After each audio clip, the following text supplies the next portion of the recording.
कल्याण डोंबिवली से नवी मुंबई, ठाणे और मुंबई जाना अब और भी आसान होने जा रहा है, क्योंकि एक नई सड़क का निर्माण किया जा रहा है, जिससे इन दोनों शहरों के बीच की दूरी बहुत कम हो जाएगी। हम बात कर रहे हैं एरोली से कटई नाका की। इस वीडियो में आपको उस फ्रीवे के बारे में पता चल जाएगा जो सिर्फ 15 से 20 मिनट में एरोली को शील फाटा से जोड़ देगा। इस प्रोजेक्ट के बारे में हम जानेंगे डिटेल्स और अब तक कितना काम पूरा हो चुका है। लेकिन उससे पहले अगर आप पहली बार इस चैनल पर आए हैं और अगर आपने अभी तक इस चैनल को सब्सक्राइब नहीं किया है तो इस चैनल को जल्दी सब्सक्राइब जरूर करें, क्योंकि आपको भविष्य में भी इस चैनल पर ऐसे ही जानकारीपूर्ण वीडियो देखने को मिलेंगे।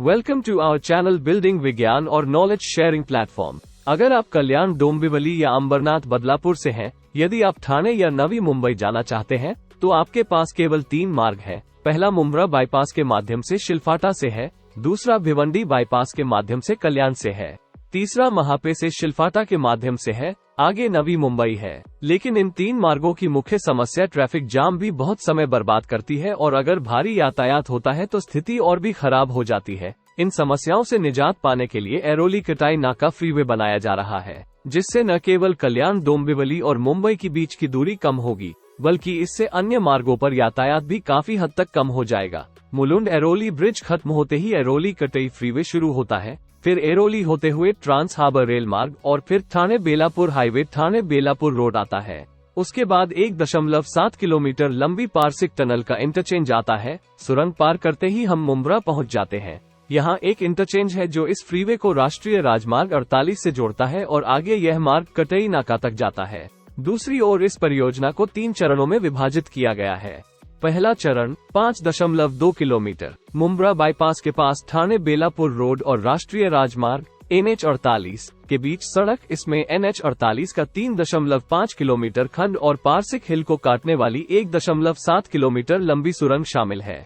दूसरा चरण 2.2 किलोमीटर एरोली ब्रिज के पूर्वी छोर की ओर एलिवेटेड रोड निर्माण किया जा रहा है। तीसरा चरण 6.3 किलोमीटर NH 48 और कटाई नाका के बीच दिवा पनवेल रेलवे लाइन के समानांतर सड़क निर्माण किया जा रहा है। यदि इस परियोजना को खोल भी दिया जाता है तो इसे केवल राष्ट्रीय राजमार्ग 48 तक ही शुरू किया जाएगा, क्योंकि आगे का कार्य अभी तक शुरू नहीं हुआ है। आइए हम इस परियोजना के निर्देशों को देखें। इस परियोजना की लंबाई 12.30 किलोमीटर है, जिसका कुल अनुमानित लागत 944 करोड़ रुपए है, जिसमें 1.7 किलोमीटर यह सड़क एक लंबी पारसिक सुरंग है और यह 6 लेन की होगी, जिसे MMRDA द्वारा बनाया जा रहा है और इस परियोजना को 2024 में आम जनता के लिए खोलने की योजना है। अब हम मार्च 2024 तक इस फ्रीवे की कार्य प्रगति देखते हैं। यह मुलुंड एरोली ब्रिज है और यह परियोजना पुल पूरा होते ही शुरू हो जाएगी। यह इस परियोजना का चेहरा 2 है। वर्तमान में कटई से एरोली लेनेस तक बहुत काम यहाँ बचा है। यदि आप आगे बढ़ते हैं तो आप यहाँ देख सकते हैं बहुत सारा काम भी लंबित है। ये ट्रांस हार्बर रेल लाइन है और आगे ठाणे बेलापुर रोड है। प्रवेश और निकास के लिए यहाँ रैंप बनाए गए हैं। फिर 1.7 किलोमीटर लंबा पारसिक सुरंग यहाँ से शुरू होता है। ये सुरंग है। इस सुरंग का दूसरा छोर यह है मुंब्रा। यहाँ इस फ्रीवे और राष्ट्रीय राजमार्ग 48 के लिए एक प्रवेश और निकास बनाए गए हैं। यहाँ चरण 1 समाप्त होता है और चरण 3 शुरू होता है, लेकिन चरण 3 का ग्राउंड वर्क अभी तक दिखाई नहीं दे रहा है।